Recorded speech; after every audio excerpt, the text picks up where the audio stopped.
ప్రస్తుతం అంతా మాట్లాడేందుకు జనసేన పార్టీ అధికార ప్రతినిధి రావి సౌజన్య గారు అయితే ఉన్నారు.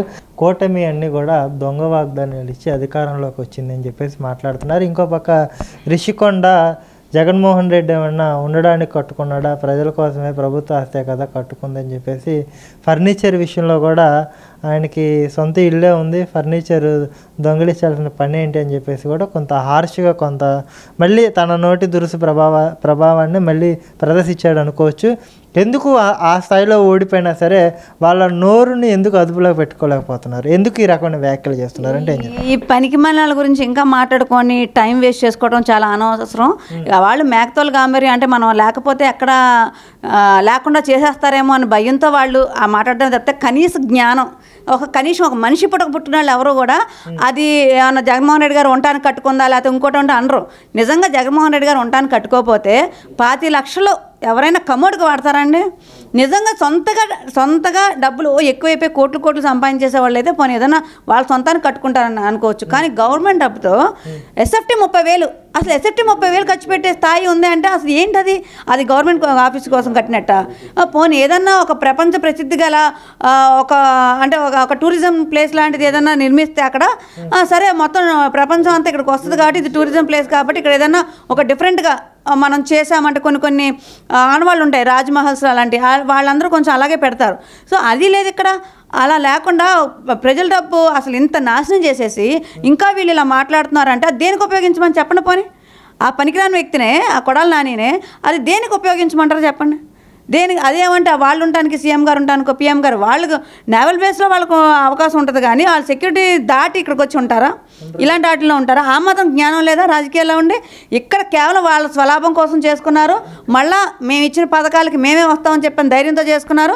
మేము ఇక్కడే ఏదైతే విశాఖపట్నం రాజధాని అన్నారో ఆ రాజధానికి క్యాంప్ కార్యాలయం కింద అది పెట్టుకున్నారు. దానికి మా ఉన్న ఇల్లు బెంగళూరులో ఉంది, హైదరాబాద్లో ఉంది, విజయవాడలో ఉంది, వైజాగ్లో కూడా కట్టుకున్నాడు. అంతే తప్ప తనకు తాను ఇది ఎక్స్పెక్ట్ చేయకుండా ఓవర్ కాన్ఫిడెన్స్తో చేసిన పనికి ఈరోజు ఏం చెప్పుకోవాలో తెలియక ఇలాంటి పిచ్చి వాగుతున్నాడు. కోడెల గారి ఉసురు మామూలుగా తగలదు. ఆయన పాపం మర్చిపోయో లేకపోతే లేట్ చేసో ఆ ఫర్నిచర్ పంపించకపోయిన దానికి ఆయన ఆత్మహత్య చేసుకునే స్థాయికి దిగజార్చారు. మరి ఈ గజ దొంగ అంటే మామూలుగానే గజ దొంగ కాబట్టి ఆయన మీద అన్ని కేసులు ఉన్నాయి. జగన్మోహన్ రెడ్డి మీద ఉన్న కేసులకి మరి గజ దొంగనే అంటారు. ఆ అలవాటు మీద ఇది కూడా చేశాడేమో అని చెప్పని మనం భావించాలి అంతే. జనసేన పార్టీలో ఉన్న వీర మహిళలందరూ ఏకైక శత్రువు రోజా గారు ఆడుదాం ఆంధ్రాలో 100 కోట్ల స్కామ్ జరిగిందని చెప్పేసి టీడీపీ వాళ్ళు కావాలనే దుష్ప్రచారం చేస్తున్నారు. ఇచ్చిన బహుమతులు మీకు కనబడడం లేదా, చేసిన పనులు మీకు కనబడడం లేదా, ఈ పిల్లలందరినీ కూడా క్రీడాభివృద్ధి వైపు పరుగులు పెట్టిస్తే ఇవన్నీ మీకు కనబడడం లేదా, రోజా చేసిన స్కామే ఎందుకు గుర్తు వస్తుందని చెప్పేసి ఈ రోజు ఆమె మీడియా ముఖంగా వచ్చి మాట్లాడుతుంది. ఎలా చూస్తారు? ఇంకా ఈ రోజాల గురించి, అంబటి రాంబాబుల గురించి అసలు మేము పట్టించుకునే మూడ్లో కూడా లేవండి. ఏంటంటే అది స్కామ్ జరిగే ఉంటుంది. మేము అదే ఆలోచన. ఇప్పుడు ఈ కూటమి ప్రభుత్వం చేసే ఫస్ట్ పని ఏంటంటే ప్రతి శాఖకి కూడా ఆ శాఖ తరపున ఒక శ్వేతపత్రం రిలీజ్ చేస్తుంది.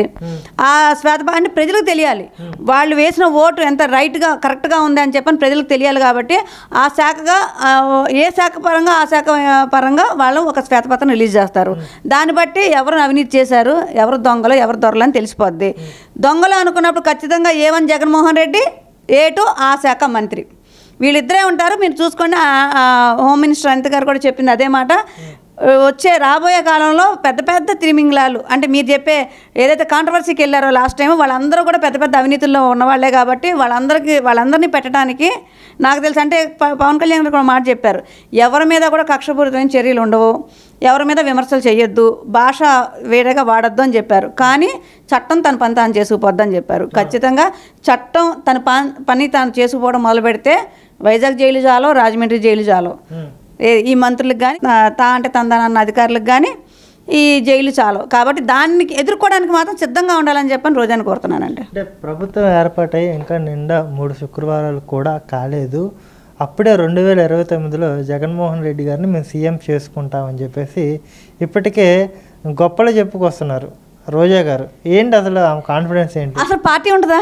2029 పార్టీ ఉంటుందా, లేకపోతే బీజేపీలో కలిపేస్తారా? లేకపోతే ఇంకా అతనేమో జైలుకి వెళ్తాడు, నాకు తెలిసి ఏ తిహార్ జైలుకి వెళ్తాడో లేదా ఎక్కడికి వెళ్తాడో మనకు తెలియదు. సో మిగతా వాళ్ళు ఇప్పటికే ఆల్రెడీ విడుదల రజనీ గారు చూస్తుంటే బీజేపీలో జంప్ అయ్యే పరిస్థితి ఉంది. మిగతా ఉన్న 11 మంది మిగతా ఒక గెలిచిన 11 మంది మొత్తం ఎటు వెళ్తున్నారో డివైడ్, టీడీపీలోకి వెళ్తారా లేకపోతే బీజేపీలోకి వెళ్తారా అంటే మేము కూటమి ప్రభుత్వం తీసుకుంటుందో లేదు తెలియదు కాబట్టి వాళ్ళకి ఆప్షన్ బీజేపీ ఉంది కాబట్టి సో బీజేపీకి వెళ్తారా. ఆల్రెడీ ఎంపీలే కొంతమంది ఫ్లైట్ ఎక్కి వెళ్ళిపోయిన విషయం మనకు తెలియదు, ఎటు వెళ్ళిపోయారు, పరారు అయిపోయారు. అంటే ప్రభుత్వం లేదనగానే కనీసం కనుమరుగైపోయిన పరిస్థితి ఉందంటే వాళ్ళు ఏ రకంగా ఉన్నారు ఏంటనేది మనం ఆలోచించవచ్చు. కాబట్టి అసలు పార్టీయే లేని పార్టీల గురించి మనం ఆడుకున్న అనవసరం. 2029కి అసలు పార్టీనే ఉండదు. ఆయన 3,000 కిలోమీటర్లు తిరిగినా 10,000 కిలోమీటర్లు తిరిగినా పార్టీ లేనప్పుడు ఎవరు వచ్చే పరిస్థితి ఉండదు. కాబట్టి అసలు ఆవిడని అలా కళ్ళగనమండి, ఇబ్బంది ఏం లేదు. కళ్యాణ్ గారు డిప్యూటీ సీఎంగా బాధ్యతలు తీసుకున్నారు, మీరు కూడా కలిసి ఆయన ఆశీర్వచనం అయితే తీసుకున్న పరిస్థితి ఏంటి? ఫస్ట్ మీ ఫీలింగ్ ఏంటి ఆయన బాధ్యతలు తీసుకున్న తర్వాత? నిజంగా చాలా సంతోషంగా ఉంది. అంటే డిప్యూటీ అనేది ఒకటే తప్పితే ముఖ్యమంత్రి అనే మాట చాలా ఆ సౌండే చాలా వైబ్రేషన్స్ క్రియేట్ చేస్తుంది మా అందరికీ. ఎందుకంటే మొదటి నుంచి పార్టీ ప్రతికూల పరిస్థితుల్లో కూడా బలంగా జెండా పట్టుకొని వీర మహిళలు అవ్వచ్చు, జన సైనికులు అవ్వచ్చు, నాయకులందరూ కూడా సపోర్ట్ చేసే ఉన్నాము. ఎప్పుడే ఈ తరుణం కోసం వెయిట్ చేస్తున్నాం. కొంచెం అటు ఇటుగా ఉంది కానీ ఖచ్చితంగా సాధించాము. అందులోనూ 2024 గేమ్ చేంజర్ పవన్ కళ్యాణ్ గారు. అంటే ప్రతి ఒక్క నోట కూడా ఈరోజు పవన్ కళ్యాణ్ గారు లేకపోతే రాష్ట్రం లేదు అనే మాట వస్తుంది. అంటే ఫస్ట్ సారి మేము అనుకున్నాం, అయ్యో 24 తీసుకున్నారే, 21కి వచ్చేసారు, పొత్తు, ఇవన్నీ కూడా చాలా ఇబ్బంది పడిన పరిస్థితుల్లో ఈయన ఈ నిర్ణయం తీసుకున్నారు కాబట్టే ఈ రాష్ట్రం ఈరోజు బాగుపడిందని చెప్పని అందరూ అంటుంటే చాలా ఆనందంగా అనిపించింది.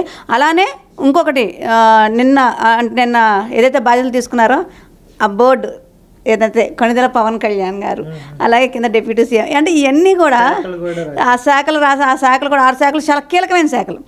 ముఖ్యంగా మేము ఆలోచించేది ఏంటంటే చాలా కీలకమైన శాఖల్లో ఆయన బాధ్యత తీసుకున్నారంటే ఖచ్చితంగా ప్రజలకు న్యాయం జరిగేది. అంటే పంచాయతీరాజ్ అంటే సామాన్య రూరల్లో ఉన్న వాళ్ళందరికీ కూడా ప్రతి ఒక్కరికి మార్పు అనేది చాలా క్లియర్గా కనిపిస్తుంది. కాబట్టి చాలా కీలకమైన పదవులు తీసుకోవటం, శాఖలు తీసుకోవటం, ఆ శాఖల్లో పవన్ కళ్యాణ్ గారు ఒక మార్క్ కనిపించేలాగా ఆయన నిన్నటి నుంచి కూడా ఆన్ డ్యూటీ అన్నట్టు, CM on duty, deputy CM on duty అన్నట్టు 10 గంటలు నిన్న సమీక్ష సమావేశాలు చేశారు. ఈరోజు కూడా పొద్దునుంచి సమీక్ష సమావేశాలు ఉన్నారు. పొద్దునుంచి నిన్న 10 గంటలు, ఈరోజు పొద్దునుంచి ఇందాక వరకు కూడా సమీక్ష సమావేశాలు నిర్వహిస్తున్నారు. అంటే ఏ స్థాయిగా పనిచేయబోతున్నారు అంటే చాలామంది చాలా రకాలుగా అన్నారు. అసలు నుంచోడమే రాదు సరిగ్గా అని చెప్పన్నారు, మాట్లాడడం రాదని చెప్పన్నారు, అనుభవం లేదు, ఏం పాలన చేస్తా అన్నాడు, ఏం రాజకీయ నాయకుడు అన్నారు. ఇవన్నిటికీ ఫుల్ స్టాప్ పెట్టే కదా. డే 1 నుంచి కూడా ఆయన పనిచేసే విధానం చూస్తే ఎవరైనా సీనియర్ నాయకులు సైతం ముక్కు మీద వేలేసుకునే విధంగా ఉంది.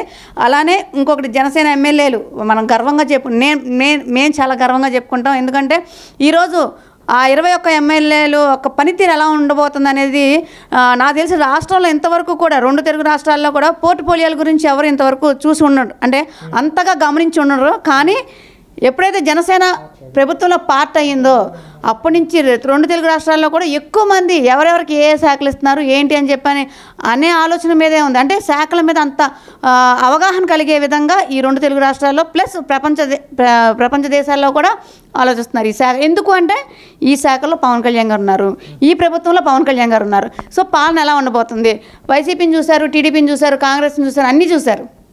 ఈరోజు జనసేన పవన్ కళ్యాణ్ గారిని ప్రభుత్వంలో చూడబోతున్నారు. సో ఈ పాలన ఎలా ఉంటుందని చెప్పని ప్రతి ఒక్కళ్ళు చాలా హోప్స్. అంటే ఈ విజయం కూడా మీకు ఇంతకుముందు ఇచ్చిన ఇంటర్వ్యూలో కూడా చెప్పా, 151 అనేది చాలా ఇనామస్, ఇంకా రాకపోవచ్చేమని చెప్పాను. కానీ ప్రజలు పూర్తి స్థాయిగా ఇంత ఇనామస్గా ఇచ్చినప్పుడు వాళ్ళ ఎక్స్పెక్టేషన్స్ కూడా చాలా భారీగా ఉంటాయి. మా ఎమ్మెల్యేలు కూడా పూర్తిగా ఒక కొత్త ఉత్సాహంతో ఉన్నారు. ప్రతి ఒక్కళ్ళు అసలు పని చేయాలి అంటే జనసేన ఎమ్మెల్యేలా చేయాలి అనే స్థాయిలో చాలా బలంగా పనిచేస్తున్నారు. పనిచేసే ఆలోచన అసలు ఆయన 2వ రోజు నుంచి 1వ రోజు నుంచి ఆయన చేసే పనితీరు ఏదంతా చూస్తూనే ఉన్నాము, పరిగెత్తిస్తున్నారు అధికారులని. అలానే అదే చూస్తారు ప్రతి ఒక్కళ్ళు కూడా. గమనించేది ఏంటంటే గత ప్రభుత్వాల్లో ఎమ్మెల్యేలు పనితీరు ఎలా ఉంటుంది, జనసేన ఎమ్మెల్యేల పనితీరు ఎలా ఉంటుంది, వీళ్ళ యొక్క ఆలోచన విధానం ఎలా ఉంటుంది, వీళ్ళు అధికారులతో ఎలా పనిచేయించుకుంటారు, ప్రభుత్వంలో వీళ్ళు ఎలా కీలకంగా ఉండబోతున్నారు, ఇవన్నీ ఉంటాయి. సో వీటిలో అన్నీ కంపేర్ చేస్తే మాత్రం ప్రతి ఒక్కరికి అంటే వాళ్ళు ఏదైతే ఎక్స్పెక్ట్ చేసి ఓటు వేసారో దానికి ఖచ్చితంగా వాళ్ళు ఆ ఫలాన్ని అయితే తీసుకుంటారు. అంటే ఇంకో పక్క చూసుకుంటే 10 గంటల పాటు ఇంత మట్టుకు ఎవరైతే అంతసేపు సమీక్ష అయితే నిర్వహించలేదు. ఇంకో పక్క అనేక ప్రశ్నలు అయితే పవన్ కళ్యాణ్ గారు అధికారులకు సంధించారని కూడా సమాచారం. ఇంకో పక్క ఆ ప్రశ్నలకి కనీసం సమాధానం కూడా చెప్పలేకపోయారు. 3 నెలలు టైం ఇస్తున్నాను అన్నట్టుగా కూడా ఆయన చెప్పడం, 3 నెలల తర్వాత నేను మళ్ళీ రివ్యూ పెడతాను, అప్పటికైనా మీరు ప్రాపర్గా నాకు సమాధానం చెప్పాలి అన్నట్టుగా కూడా ఆయన అయితే టాస్క్ ఇచ్చినట్టుగా అయితే అనిపిస్తుంది కదా. అంటే ఏంటి, మనం ఉపాధి హామీ కూలీ పథకంలో కూడా అవినీతి భారీగా పాల్పడిందని చెప్పేసి ఆయన చెప్పుకొచ్చారు. ఏంటి అసలు గత ప్రభుత్వ హయాంలో ఏం జరిగింది, ఇప్పుడు ఏం జరగబోతుందంటే ఏం చెప్తారు? అంటే గత ప్రభుత్వంలో ఏం జరగలేదు కదా. గత ప్రభుత్వంలో ఏ అవినీతి ఎలా జరిగింది, అసలు ఏ మంత్రి ఏ రివ్యూ మీరు మీడియాలో ఉన్నారు ఒక్క శాఖ మంత్రి ఆ శాఖ గురించి మాట్లాడేది మాకంటే ఇప్పుడు తెలియదు అనుకోవచ్చు, మీకు మీడియాలో మీకు తెలుసు కదా. ఏ శాఖ మంత్రి అయినా సరే ఆ శాఖ విషయంగా ప్రెస్ మీట్ పెట్టాడా, కనీసం ప్రెస్ మీట్ అవసరం, రివ్యూ మీటింగ్స్ పెట్టాడా, అధికారులతో మాట్లాడిన పరిస్థితి ఉందా, అది ఎక్కడైనా మనం చూసామా? వాళ్ళు ఎప్పుడు ప్రెస్ మీట్లు పెట్టారంటే పవన్ కళ్యాణ్ గారిని తిట్టడానికో లేదా జనసేన పార్టీని తిట్టడానికో, ఎంతసేపు పవన్ కళ్యాణ్ గారిని టార్గెట్ చేసి తిట్టడానికి మంత్రులు అయ్యారు తప్పితే ఎక్కడ కూడా వాళ్ళ శాఖల యొక్క రివ్యూ మీటింగ్స్ పెట్టినట్టుగా పేపర్లో కానీ మీడియాలో కానీ కనిపించలేదు. సో ఇంకా గత ప్రభుత్వం ఏం జరిగింది, చేసుకున్నారు అంటే వాళ్ళు చేసుకోవాల్సింది చేసుకున్నారు, బూతులు తిట్టించుకొని బూతులు తిడతా. సో అది పక్కన పెడితే గతంలో మరి 5 సంవత్సరాల పాటు రివ్యూ మీటింగ్ జరగకుండా పాపం అధికారులను ఏం చేస్తారండి, అదంతా రివ్యూ చేసుకోవాలి కదా, వాళ్ళకి టైం పడుతుంది కదా. సడన్గా పవన్ కళ్యాణ్ గారు వచ్చి రాగానే ఇలా చేస్తారని వాళ్ళు ఎక్స్పెక్ట్ చేసి ఉంటారు. కానీ పవన్ కళ్యాణ్ గారికి పూర్తిగా అన్ని శాఖలు, ఆయనకి ఏ శాఖలు తీసుకున్నారో ఆ శాఖలన్నిటి మీద 100% ఆయనకు అవగాహన ఉంది.